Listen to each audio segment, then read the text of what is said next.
Olá! Bem-vindas e bem-vindos a mais uma exploração aqui no nosso espaço. Hoje temos em mãos um material, olha, absolutamente fascinante, Cartas de um Diabo a Seu Aprendiz, do grande C.S. Lewis. Ah, um clássico. Sim, Lewis, professor em Oxford e Cambridge, enfim, dispensa apresentações para muitos, mas essa obra é mesmo especial. Foi escrita durante a Segunda Guerra Mundial Uhum. e imagina cartas de um demônio sênior, o Maldánado, a instruir o sobrinho novato Vermelindo sobre como tentar um ser humano, o tal paciente. Uma premissa genial, sem dúvida. Exato. E a nossa missão hoje é ir além de um resumo simples. Queremos tentar destilar as percepções mais agudas de luz sobre as armadilhas da natureza humana, mas vistas por essa lente. Invertida, irônica. Uhum. O Lewis, logo no prefácio, já nos avisa, não é? Há dois erros sobre os demônios. Ou não acreditar neles, ou então ter um interesse excessivo, doentio mesmo. Vamos tentar navegar aqui entre esses extremos. Exatamente. E a genialidade do Lewis está precisamente nessa inversão. Ao adotar a voz cínica, pragmática do maldanado, ele ilumina as nossas próprias vulnerabilidades de uma forma, bem, desconcertante. Sim, desconcertante é a palavra. O próprio Lewis admitiu o quão desagradável foi escrever nesta perspectiva, não é? Isto não é um manual de teologia, é uma sátira séria. É um exercício de imaginação moral que nos força a olhar para as táticas subtis que nos podem desviar, muitas vezes sem que a gente perceba. Uhum. O nosso objetivo aqui é identificar alguns padrões que se repetem nessas táticas, as grandes estratégias do baixo comando infernal, como Lewis lhes chama. Ótimo ponto. Então, em vez de seguir carta por carta, se calhar podíamos agrupar essas táticas em grandes temas, não é? Que tal começarmos por uma que parece central logo desde o início? A estratégia de manter tudo superficial, de evitar o pensamento profundo. Sim, essa é fundamental. Na primeira carta, o maldanado já diz ao Vermelindo para evitar argumentos racionais com o paciente. Porquê? Bem, porque a razão, na visão do maldanado, é território do inimigo, de Deus, portanto. A tática que ele propõe é substituí-la por jargão, por slogans. Ah, interessante. Fazer o materialismo, por exemplo, parecer não verdadeiro, mas, sei lá, moderno, corajoso, realista. A ideia é fixar a atenção do paciente no fluxo constante das sensações imediatas, naquilo que o maldanado chama, com ironia, de vida real. A vida real. Siga o autocarro, o jornal, as preocupações do dia-a-dia. Qualquer coisa que o distraia de questões fundamentais sobre verdade ou propósito. É manter a mente ocupada com o trivial. E aquela anedota do ateu no museu que quase se converte, não é? Mas depois é distraído pela ideia do almoço e pela normalidade da rua lá fora. Isso ilustra perfeitamente a banalidade como um escudo contra o transcendente. Precisamente. E vemos essa estratégia de superficialidade a ecoar noutras cartas. Por exemplo, na carta 25, o maldanado fala do horror humano à mesma coisa de sempre. Ah, sim, a busca pela novidade. Exato. Ele explora esse desejo por novidade, por modas intelectuais, para desacreditar verdades antigas simplesmente por serem antigas. É a mesma lógica. O que é novo ou está na moda parece mais apelativo do que aquilo que é verdadeiro. Troca-se a profundidade pela atualidade. E isso aplica-se até à vida espiritual. Lembro-me da carta Uva sobre a oração. Sem dúvida nenhuma. O mal danado sugere desviar a atenção do paciente, durante a oração, para os seus próprios sentimentos. Quer dizer, tentar sentir devoção em vez de pedir ajuda ou simplesmente estar na presença de Deus. Em vez de um ato de vontade, foca-se na emoção. Isso. Ou então incentivar uma oração espontânea, que é, na verdade, um estado emocional assim, vago, sem foco da vontade ou da inteligência. Ou pior ainda, fazer o paciente dirigir-se a uma imagem mental que ele próprio construiu, em vez de tentar alcançar a realidade invisível. Hum. Tudo para manter a experiência religiosa na superfície, percebes? Controlável, baseada em sensações e não numa entrega real, que é sempre um risco. Outra forma de manter as coisas na superfície parece ser desviar a atenção para o futuro, certo? A carta 15 fala disso. Sim, essa é uma ferramenta de distração poderosíssima. Maldonado explica que Deus quer os humanos focados na eternidade e do presente. O presente é o ponto onde o tempo toca a eternidade e onde a ação real acontece. É onde vivemos, de facto. Exatamente. Já os demónios, esses querem a mente humana focada no futuro. Um tempo que não existe, não é? Cheio de medos e esperanças irreais. Ansiedade ou fantasia, basicamente. Precisamente. A obsessão com o futuro, seja a ansiedade sobre o que pode correr mal ou aqueles sonhos de grandeza, paralisa a ação virtuosa no presente.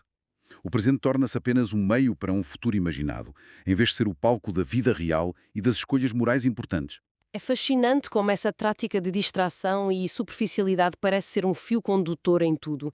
Mas Lewis também explora outra estratégia muito poderosa, a corrupção daquilo que é bom. Não atacar de frente, mas minar por dentro. Ah, sim. A carta 2 sobre a decepção com a igreja parece-me um exemplo claro disso. É um exemplo perfeito. A estratégia aí não é fazer o recém-convertido abandonar logo a fé. Nada disso. É usar a própria igreja visível como arma. Como assim? Explorar o contraste entre o ideal espiritualizado, o corpo místico de Cristo, e a realidade mundana da congregação. O vizinho irritante, o coro desafinado, a arquitetura sem graça, essas coisas. O choque com a realidade humana. Exato. Maldonado aconselha a explorar o anticlímax natural que acontece quando o entusiasmo inicial dá lugar ao trabalho árduo, à rotina.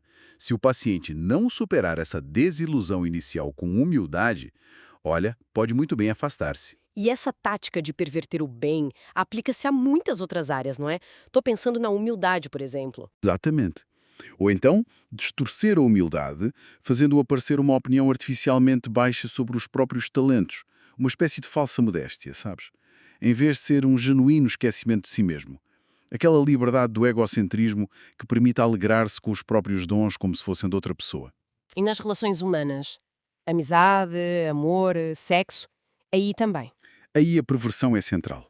Nas amizades, por exemplo, na carta X, em vez de camaradagem genuína, Maldonado promove o uso dos amigos para ganho social, para a pessoa se sentir por dentro, mesmo que isso implique concordar com cinismos ou maldade subtis. Uhum. A pressão do grupo. Sim.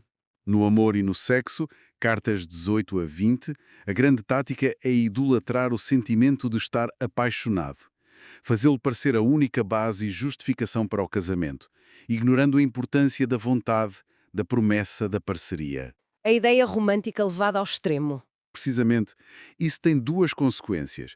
Por um lado, desencoraja uniões potencialmente boas, mas talvez menos apaixonadas no início. Por outro, serve de desculpa para mergulhar em relações desastrosas, baseadas apenas numa paixão que, por natureza, é fugaz. E ainda fala da Vênus infernal, não fala? Sim, sim. É a promoção de um tipo de desejo sexual focado na perversidade, na dominação, que destrói qualquer possibilidade de verdadeira união e caridade entre as pessoas. É pegar em algo bom e potente como o sexo e torcê-lo. Até coisas aparentemente inofensivas como o riso ou o gosto pela comida podem ser distorcidos por esta lógica. Sim, completamente. Lewis, através do Maldanado, na carta onzeava, distingue tipos de riso. A alegria genuína e a diversão saudável são vistas como inúteis ou até prejudiciais para os demônios. Porque vem do inimigo. Exatamente. Mas a anedota, a piada, já pode ser usada para normalizar a crueldade ou a obscenidade. E a petulância, aquele humor cínico, depreciativo, essa é excelente. Constrói uma espécie de armadura contra a fé e a afeição genuína. E a comida, a gula. Aí, na carta 17, o foco não é tanto na gula óbvia do excesso, embora essa também sirva. O foco principal é na gula da delicadeza. Aquela pessoa que está sempre insatisfeita, que exige que tudo esteja exatamente como quer. O picuinhas. Isso torna a negação de qualquer pequeno capricho numa ofensa quase insuportável. É a perversão do prazer legítimo, se transforma em exigência e egocentrismo puro. É impressionante como, nesta visão de Lewis, quase tudo pode ser virado do avesso, subvertido. O que nos leva, talvez, a um terceiro grande tema que ele explora, a ideia de que a queda raramente é dramática. É mais um deslize gradual. Ah, sim. Essencial. Aquela frase famosa da Carta 12. O caminho mais seguro para o inferno é o gradual, em encosta suave, macia sob os pés, sem curvas súbitas, sem marcos, sem sinais. Arrepiante. É talvez uma das advertências mais sérias do livro todo. O Maldenado desdenha as tentações espetaculares. O verdadeiro trabalho, segundo ele, é o desgaste lento. É a acumulação de pequenos pecados. Coisas que nem damos por elas. Exatamente. Perder tempo, adiar tarefas importantes, alimentar pequenos ressentimentos, ter conversas vazias. Essas coisas, individualmente, parecem insignificantes, não é? Mas juntas podem afastar a pessoa da luz de forma quase imperceptível. E manter as aparências ajuda? Ajuda, e muito. Manter as aparências exteriores de religiosidade ou de moralidade pode até facilitar este processo. Porquê? Porque evita um confronto claro, evita aquele ponto de decisão em que a pessoa tende a escolher arrepender-se ou não. Fica tudo numa zona cinzenta. E parte dessa estratégia gradualista envolve explorar as flutuações naturais da vida humana, a tal lei da ondulação das cartas 8 e 9. Precisamente.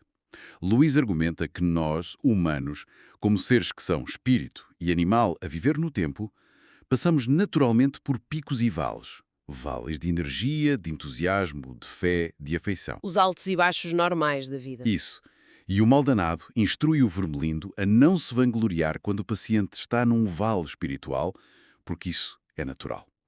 A verdadeira arte diabólica está em explorar esse vale. E como é que se explora? Bem, não é só com as tentações óbvias, tipo sexo ou bebida como consolo fácil, isso também, mas sobretudo minando a fé do paciente sobre o próprio vale em que ele está. Minar a fé sobre o vale. Como assim? Fazendo-o pensar que aquele estado de aridez ou de dúvida é permanente. Isso pode levar ao desespero, ou, inversamente, pode levá-lo a aceitar esse estado como o seu novo normal, resignando-se a uma religião moderada, sem fervor, sem exigência. Uma espécie de complacência espiritual. Exato. Ou ainda, e este é o ataque mais subtil, usar jargão psicológico ou social para convencer o paciente que a sua fé foi apenas uma fase, algo ligado à juventude ou a circunstâncias específicas, que agora, naturalmente, está a ser superada. Usar a própria natureza flutuante da vida contra a perseverança. Astuto. Muito astuto. Usa-se a própria condição humana contra a possibilidade de crescimento. E isto liga-se também com a forma como o maldanado sugere explorar fraquezas como o medo, a incerteza ou mesmo o cansaço, especialmente no contexto da guerra que estava a decorrer quando Lewis escreveu. Penso nas cartas V, V, X, XY, XX. Sim, perfeitamente. A incerteza da guerra, na carta V, é usada para encher a mente de cenários futuros contraditórios. Medos, esperanças, tudo a baralhar, paralisando a ação no presente. O foco no e se. Exato. O medo, na carta 29, é explorado não só diretamente, mas também através das próprias precauções que a pessoa toma, que ironicamente podem aumentar a ansiedade. A covardia, embora ele diga que é perigosa porque pode levar ao autoconhecimento. Se a pessoa se confrontar com ela. Sim, mas é gerida para evitar um colapso total que leva ao arrependimento. Manter ali na zona de desconforto, mas sem ruptura. E o cansaço, carta XXX, é explorado com falsas esperanças seguidas de desilusões. Vai desgastando a resistência da alma e torna pequenos compromissos com o mal mais aceitáveis. A estratégia é sempre a mesma, no fundo. É encontrar a vulnerabilidade do momento e usá-la para dar mais um pequeno passo naquela encosta suave de que falávamos. E essa ideia das almas pequenas e do declínio gradual parece ser central também naquele texto posterior, o maldanado propõe um brinde, certo? Sim, sim. Nesse discurso, que é uma peça satírica brilhante, num jantar infernal, o maldanado lamenta a qualidade crescente das almas que chegam ao inferno. Menos pecadores grandiosos. E isso, menos grandes vilões, mais, ele chama-lhes lixo insípido. Mas, por outro lado, celebra o aumento da quantidade e explica como é que isto foi conseguido. Em parte, diz ele, pervertendo o ideal democrático. Mas não a democracia política. Não a estrutura política em si, mas o sentimento de eu sou tão bom quanto você. Segundo Maldonado, fomentar essa mentalidade que ele associa à inveja e ao ressentimento contra qualquer tipo de excelência impede a humildade. E a humildade é necessária para aprender, para admirar, para aspirar a algo superior. Criam um nivelamento por baixo. Exatamente. E ele menciona especificamente a infiltração na educação, Sim, lembro-me dessa parte. gabando-se de como os sistemas educativos foram, na ótica dele, manipulados para promover esse nivelamento por baixo. Reter os alunos mais capazes em nome de uma falsa igualdade. Baixar os padrões, resultando numa extinção da verdadeira educação. Que visão sombria. É. O objetivo final, na perspectiva infernal, é criar sociedades e indivíduos medíocres. Porque esses são mais fáceis de conduzir pela tal encosta suave para o inferno. Falta-lhes a capacidade de reconhecer ou mesmo desejar a verdadeira grandeza, seja ela intelectual, moral ou espiritual. É a apoteose do gradualismo e da superficialidade de que falávamos no início. Recapitulando então, parece que Luís, através da voz do mal danado, desenha aqui um quadro da tentação que se foca em, talvez, três grandes eixos. Certo. Primeiro, a distração constante, a promoção da superficialidade, do jargão, em vez da verdade e da profundidade. Sim, esse é o primeiro. Segundo, a corrupção insidiosa daquilo que é bom, usar a igreja, a humildade, o amor, até a busca por justiça, usar tudo isso contra os seus propósitos originais. A subversão, exato. As naturais, as flutuações da vida e a nossa tendência para os pequenos compromissos, as pequenas concessões. Exatamente. É um retrato desconfortável, não é? Porque muitas dessas táticas são extremamente subtis, jogam com as nossas próprias tendências, com as complexidades da vida moderna. Não dá respostas fáceis. Não, Lewis não dá respostas fáceis, mas oferece uma ferramenta poderosa. A capacidade de reconhecer certos padrões. Padrões de pensamento, de comportamento, reconhecê-los como potenciais armadilhas. A perspectiva invertida serve como um espelho. Força-nos a questionar as nossas próprias motivações, as nossas distrações, as nossas pequenas concessões. É, no fundo, um apelo à vigilância, ao autoconhecimento e a uma certa honestidade intelectual e espiritual connosco mesmos. Isso deixa-nos com uma questão final para refletir, não é? Luís mostra-nos como a tentação muitas vezes não é um ataque frontal, estrondoso, mas sim um sussurro. Um sussurro para nos distrairmos, para aceitarmos uma versão ligeiramente distorcida do bem ou para darmos aquele pequeno passo na direção errada, quase sem darmos por isso. Olhando para as nossas próprias vidas, para a nossa rotina, para os nossos hábitos de pensamento, onde é que poderiam estar essas distrações subtis? Essas boas intenções ligeiramente tortas?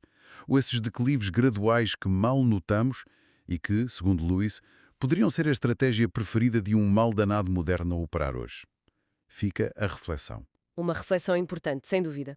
Para cada um de nós. Obrigada por nos acompanhar nesta análise das ideias de C.S. Lewis. Esperamos que tenha sido útil e, quem sabe, provocador. Até à próxima.